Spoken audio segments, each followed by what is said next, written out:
warahmatullahi wabarakatuh. Waalaikumsalam warahmatullahi wabarakatuh. Alhamdulillah wassalatu wassalamu ala Rasulillah wa ala alihi washabihi wa wala. La haula wala quwata illa billah. Amma ba'd. Nah, aku kelas 11 aliyah, kelas 2 aliyah. Pada semester genap ya, ini pelajaran akidah akhlak, fokus pada akhlak. Bab pertama, akhlak dalam pergaulan remaja. Masa remaja. Sebelum memasuki masa remaja, seorang anak akan melewati masa peralihan atau adolescence, yaitu antara umur 9 sampai 13 tahun. Pada masa ini biasa dikenal dengan masa pubertas. Dan pada masa inilah setiap anak memiliki dorongan kuat untuk mengaktualisasikan diri menurut jenis kelamin untuk mendapatkan pengakuan sebagai penegasan identitas dirinya. Dari sisi fisik, masa remaja usia 12 sampai 19 tahun sedang berada dalam masa pertumbuhan yang sangat cepat sekali. Mulai dari suara, ya biasanya kalau sudah umur 19 itu suaranya berubah ya menjadi lebih besar. Kemudian badan pun ikut berubah menjadi tinggi dan besar. Ya, sangat cepat sekali di masa remaja pertumbuhan fisiknya berubah menjadi seorang remaja. Produksi hormon seks meningkat sehingga timbul ciri-ciri seks sekunder seperti timbulnya bulu-bulu pada tempat tertentu, bulu ketiak, kemudian bulu di sekitar alat kelamin, kumis, jenggot, jambang dan lain-lain. Itu semuanya biasanya tumbuh di usia remaja. Perubahan biologis lain pada anak laki-laki seperti bahu makin bidang, otot-ototnya mulai berkembang sehingga nampak gagah, dan mulai mengalami nocturnal emission ya, atau yang dikenal dengan mimpi indah atau mimpi basah yang ditandai dengan keluarnya sperma atau air mani. Dan perubahan pada biologis pada anak perempuan adalah mengalami masa menstruasi atau haid. Pada tingkat ini, anak perempuan atau wanita mulai kelihatan menarik dan cantik, sudah mulai bisa maca, mulai selengkek, dan mulai mengembangkan bahasa isyarat yang dapat menarik lawan jenisnya, seperti berhias, memakai pincu apa? Lipstick, ya. Berpakaian indah dan lain-lain. Suaranya pun menjadi lebih indah dan merdu, merayu, membuat sang lawan jenis tertarik untuk mendekatinya. Akhlak pergaulan remaja. Dalam pergaulan sehari-hari di tengah-tengah masyarakat, terutama antar muda-mudi, seorang remaja harus memiliki pegangan yang kokoh. Di antaranya senantiasa mengontrol dan membawa diri dalam semua situasi dan keadaan, mencari kawan yang baik dan dapat menjadi motivasi untuk mengembangkan potensi diri. Ini penting ya, mencari kawan yang baik karena pengaruh kawan itu sangat mudah, terutama perilaku yang tidak baik. Ya, perilaku yang tidak baik itu sangat mudah untuk ditiru. Tapi kalau yang baik itu kadang-kadang malah susah. Ya, untuk katut koncone sing apik itu susah, tapi katut koncone sing elek itu mudah banget. Maka remaja harus mencari teman yang baik supaya menjadi baik. mengembangkan sikap tanggung jawab terhadap semua tugas yang diemban, sehingga dapat mempersiapkan masa depan yang gemilang, mengembangkan kemampuan diri untuk mencapai prestasi ataupun kematangan diri. Dengan demikian, seorang remaja memiliki kemampuan dan modal yang cukup untuk menyongsong masa depan. Tidak mudah larut dalam kesenangan dan pergaulan yang bebas, karena kebiasaan ini akan menguras segala kemampuan dan dapat menghancurkan masa depan. Jadi salah pergaulan ya akan membahayakan diri, akan merugikan diri sendiri, terutama masa depan akan menjadi masa depan yang tidak baik. Secara faktual harus diakui bahwa dalam kehidupan remaja terdapat beberapa hal khusus yang perlu mendapat perhatian. Di samping ketentuan umum tentang hubungan bermasyarakat, aspek khusus tersebut yakni tentang mengucapkan dan menjawab salam, berjabat tangan, kholwat, serta mencari teman yang baik. Nah, ini beberapa hal yang perlu diperhatikan oleh para remaja, yaitu pertama mengucapkan dan menjawab salam, berjabat tangan, kholwat atau kholwat, kalau katanya apa? Berduaan di tempat sepi, dan mencari teman yang baik. Yang pertama mengucapkan salam dan menjawab salam.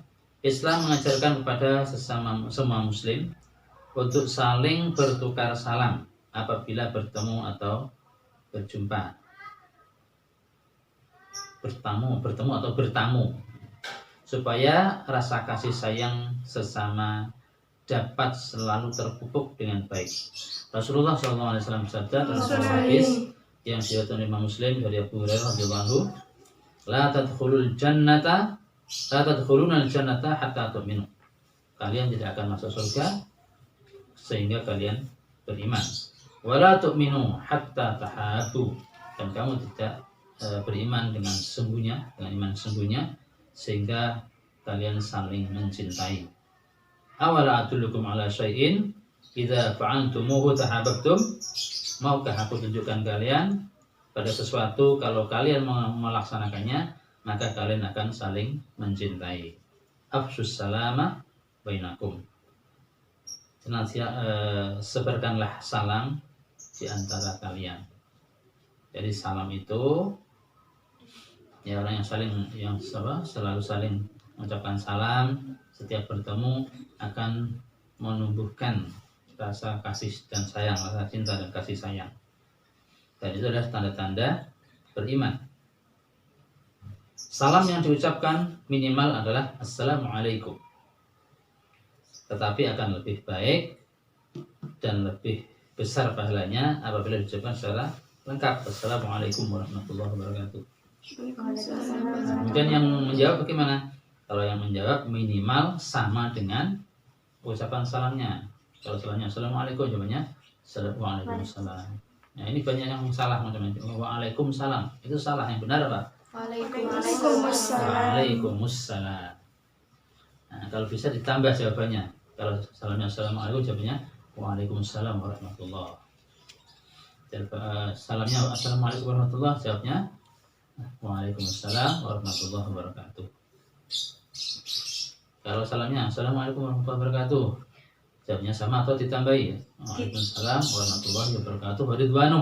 Nah, ya, sebagaimana firman Allah, "Wa idza huyyitum bi tahiyyatin fahayyu bi ahsana minha aw rudduha." Apabila kamu dihormati, idza huyyitum bi tahiyyatin, dengan satu penghormatan, fahayyu bi ahsana minha, maka balaslah penghormatan itu dengan yang lebih baik. Aw rudduha, atau kembalikan sama dengan salamnya. Dan penghormatan Islam adalah salam.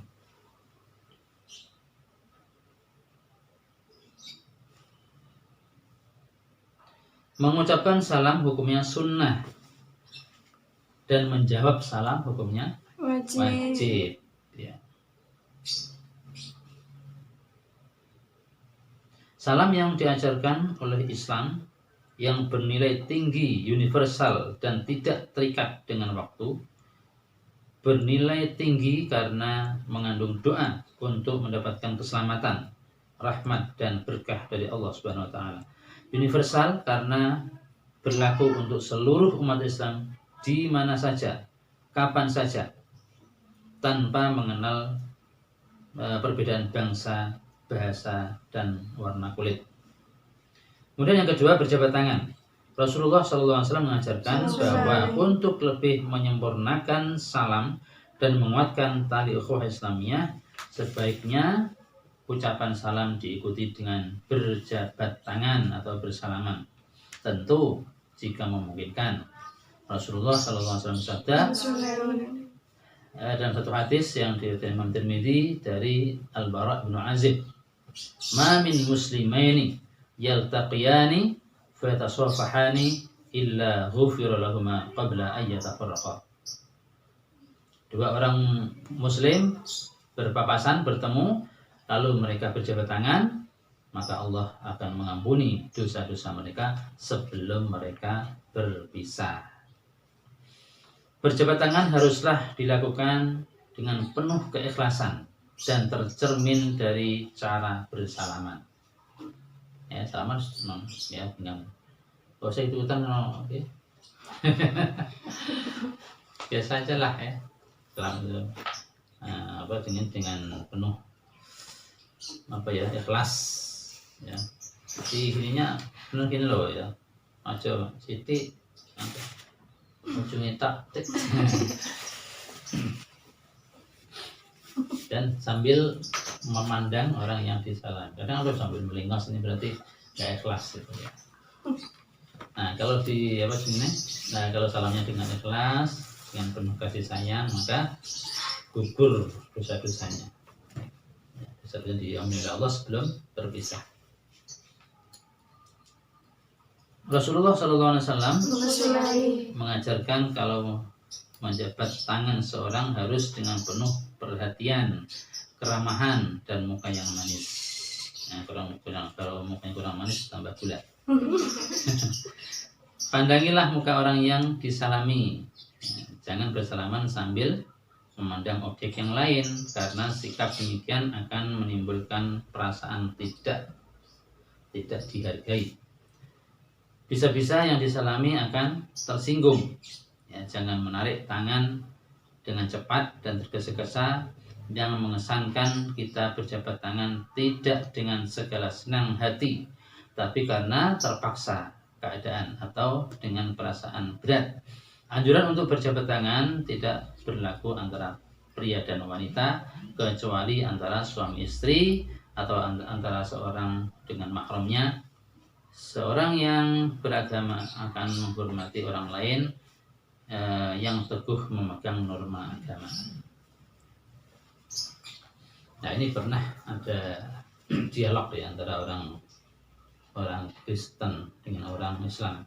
Orang Islam bertanya, kenapa sih di orang Islam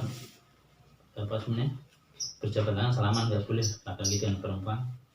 Karena Islam itu menghormati wanita. Ya, kalau di Kristen kan ada namanya Ratu Elizabeth, ya. Boleh nggak orang sembarangan berjabat tangan dengan Ratu Elizabeth? Tidak bisa, misalnya orang tertentu. Nah, itulah Islam seperti itu. Di orang Islam itu menghargai wanita, walaupun wanita biasa, itu juga seperti ratu. Ya, nggak boleh sembarangan orang boleh menyentuhnya. Jadi dilarang berjabat tangan bukan karena kolot dan sebagainya, tetapi karena Islam menghormati wanita supaya tidak dilecehkan oleh orang-orang yang tidak bertanggung jawab. Yang ketiga khalwah atau khalwat berduaan. Rasulullah melarang pria dan wanita berkhalwat baik di tempat umum apalagi di tempat sepi. Berduaan di tempat umum itu bagaimana? Ya, karena yang ketiga adalah setan. Artinya walaupun ada orang banyak tapi yang orang lain tidak memperhatikan. Ya, mereka berdua berasik-asik, yang lain tidak memperhatikan, itu termasuk khalwat juga. Kholwat adalah berdua-duaan antara pria dan wanita yang tidak punya hubungan suami istri dan tidak pula mahram tanpa ada orang ketiga. Termasuk kholwat berduaan di tempat umum yang antara mereka dengan pasangan itu saling tidak kenal mengenal atau saling kenal tetapi tidak punya kepedulian atau tidak punya kontak komunikasi sama sekali, sekalipun berada dalam area yang sama seperti di pantai, pasar, restoran, apalagi di bioskop dan tempat-tempat hiburan tertutup lainnya. Setan akan selalu mencari peluang dan memanfaatkan segala kesempatan untuk menjerumuskan anak cucu Adam. Dalam banyak kasus, muda-mudi mudah sekali jatuh ke dalam perzinahan apabila sudah berdua-duaan dimanapun. Jadi, larangan berkholwat sebagai tindakan pencegahan supaya tidak terjatuh ke lembah dosa yang lebih dalam, yang lebih besar. Yang keempat, mencari teman yang baik. Mencari teman yang baik merupakan suatu kebenaran yang telah diterima dan dibuktikan oleh pengalaman. Apabila seorang anak bermain di tengah anak-anak yang kurang ajar selama beberapa hari, lambat laun ia akan meniru kebiasaan-kebiasaan buruk kawannya. Akan tetapi apabila anak membiasakan diri untuk bergaul di kalangan orang-orang baik, lambat laun dalam keadaan normal ia akan menyerap kebiasaan baik dari pergaulannya.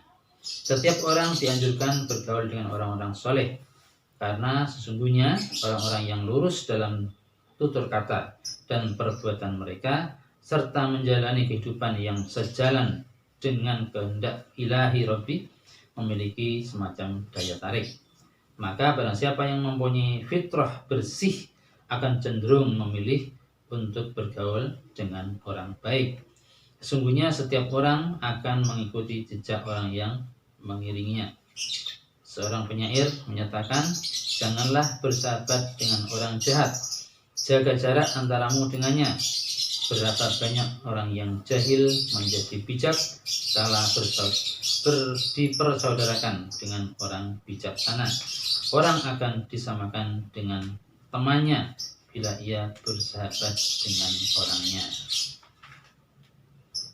Ya, demikian pertemuan kali ini, semoga bermanfaat. Ya, harapan saya semoga kalian semuanya menjadi remaja yang baik, bisa memilih teman yang baik sehingga ke depan menjadi orang yang baik, yang soleh, yang diridhoi Allah Subhanahu wa taala. Amin. Mohon maaf. Assalamualaikum warahmatullahi wabarakatuh. Waalaikumsalam warahmatullahi wabarakatuh.